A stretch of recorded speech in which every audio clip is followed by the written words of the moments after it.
Okay, today we're looking at reducing algebraic fractions. So all of chapter 6 is going to be dealing with algebraic fractions. We're going to look at reducing, multiplying, dividing, adding and subtracting, and then solving equations with algebraic fractions. And so the two things we've got to remember is all of our factoring rules, because for every one of the problems in this chapter, you're going to have to factor first off before we can deal with the fractions.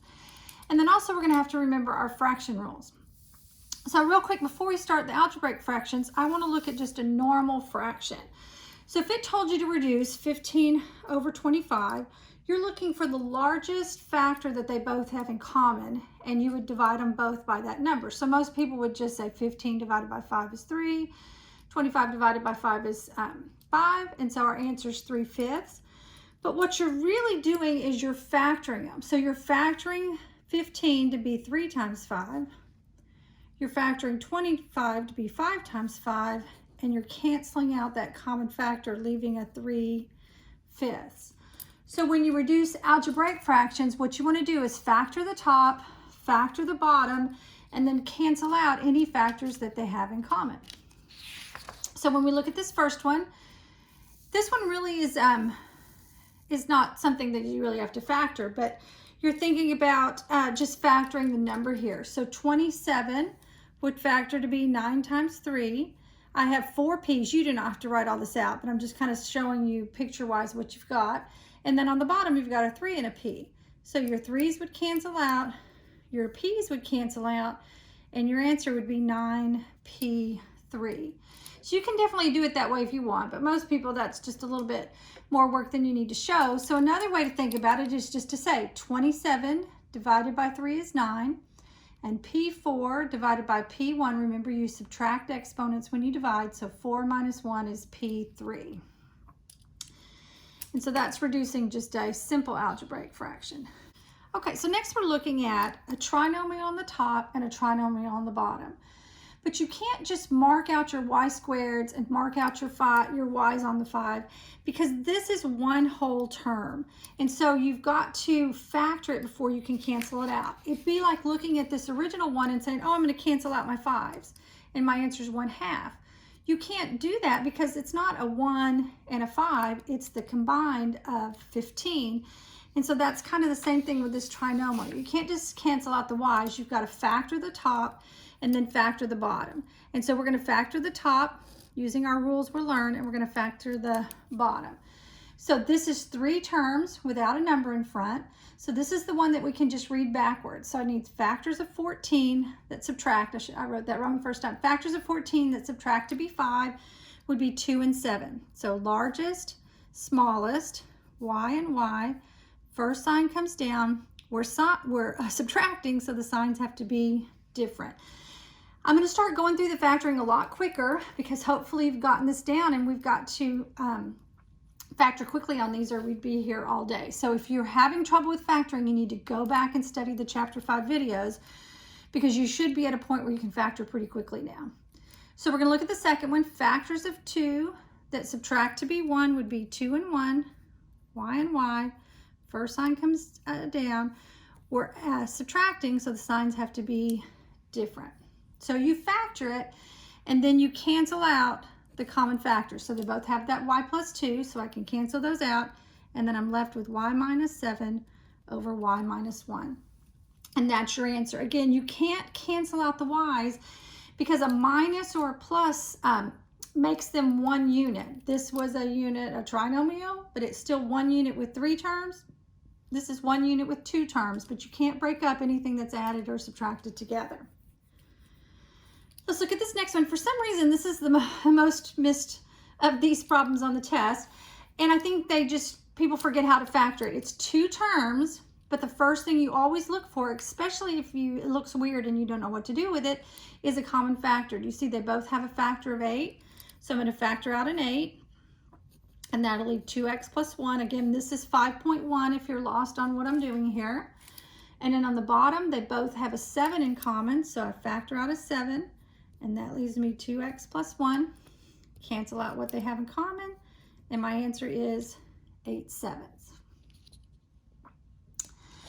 This next one, it's not that it's the hardest one, but it does kind of take the most time, because now we have 3 terms with a number in front.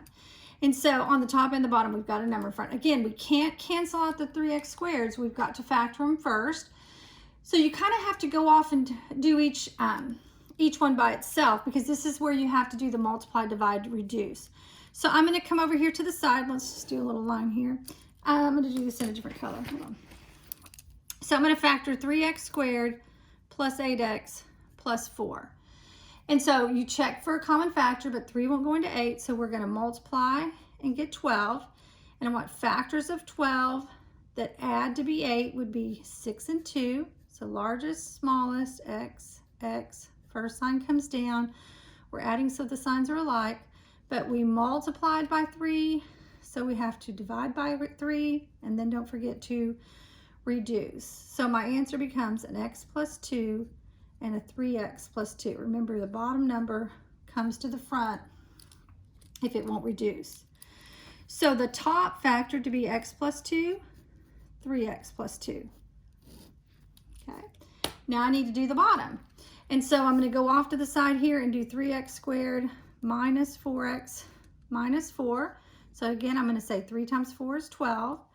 But this time I need factors of 12 that subtract to be 4. So that's still 6 and 2 again. So 6, 2, x, x. First sign comes down. We're subtracting, so the signs are different. Multiplied by 3. So I have to divide by 3. So my answer here is x minus 2, 3x plus 2. And so we go back into the problem to write those in.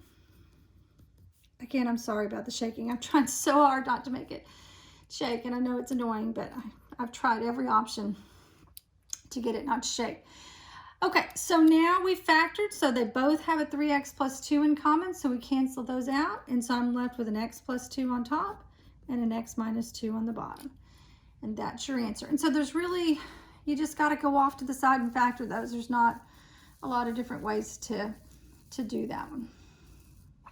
And that's 5.3. If you were lost with what I was factoring there, go back and watch the 5.3 video.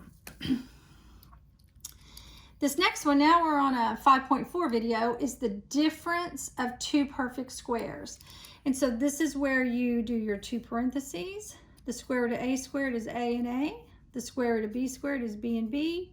One of them's minus, one of them's positive, and the bottom is already factored to be a minus b. So again, if you don't understand difference in 2 perfect squares, that's video 5.4. The a minus b's cancel, and so my answer that's left is a plus b.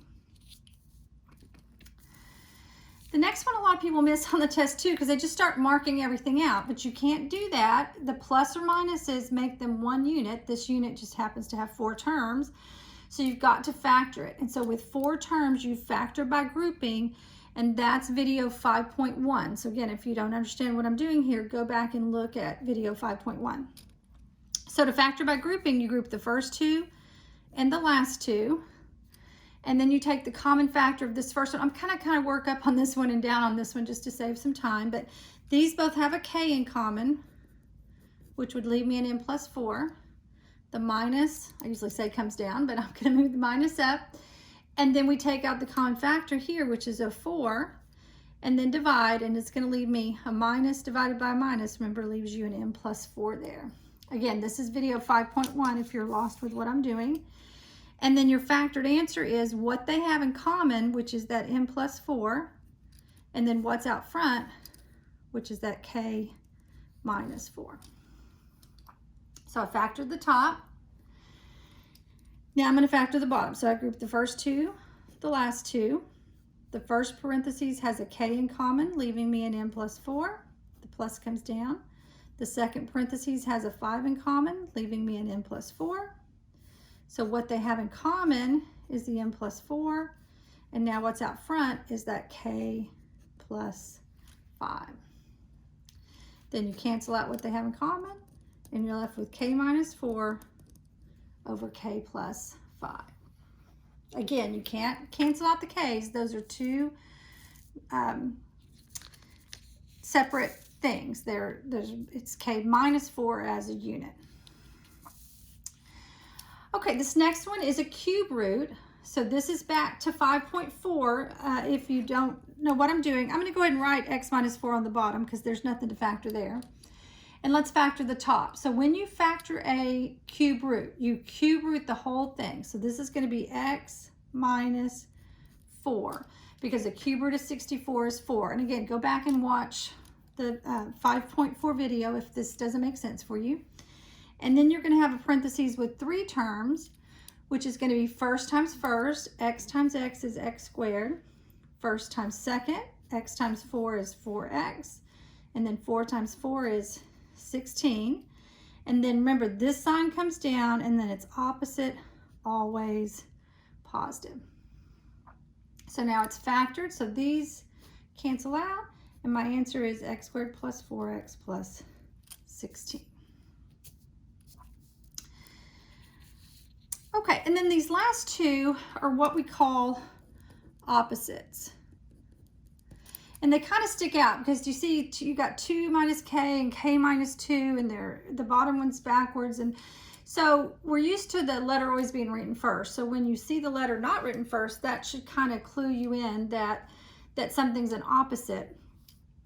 And so before we look at this, let's just think of a regular number. If I had a negative 3 divided by positive 3, those are opposites. And what that always gives you is a negative 1. If you have a positive 3 divided by positive 3, it gives you a positive 1. So when I cancel out the exact same thing, it leaves a positive 1, but 1 times anything doesn't change it. But if you mark out an opposite, here you could say this would leave you a negative 1 because they're opposites. And so the same thing's true in algebra because these are perfectly opposites. Do you see positive 2, negative k, positive k? They're the exact opposite of each other. You can cancel those out and it just leaves you a negative 1 instead of a positive 1. And so this next one, the first thing that keys me off that it's probably going to be an opposite is this 3 is backwards here. But the top is fine. That's the difference of 2 perfect squares. So that would factor to be m minus 3, m plus 3. And then I've got my 3 minus, whoops, I'm sorry, trying not to hit the table and then I can't write very well. And so you do have to be careful which one is the opposite. Do you see here the m's are opposite, but the 3's are both positive? So this is the one you want to cancel it with because that's the one that's perfectly opposite. So that leaves you a negative 1, and then you're left with that m plus 3. Or if you look in the back of the book, it'll just probably be negative m plus 3. So either way is fine. Okay, so that's reducing algebraic fractions. The hardest part of this is factoring. So if you're having trouble factoring, you've got to stop now. Go back and learn how to factor because it's not going to get any easier. You're going to have more factoring in the next few sections. So you're ready to try the practice problems for 6.1.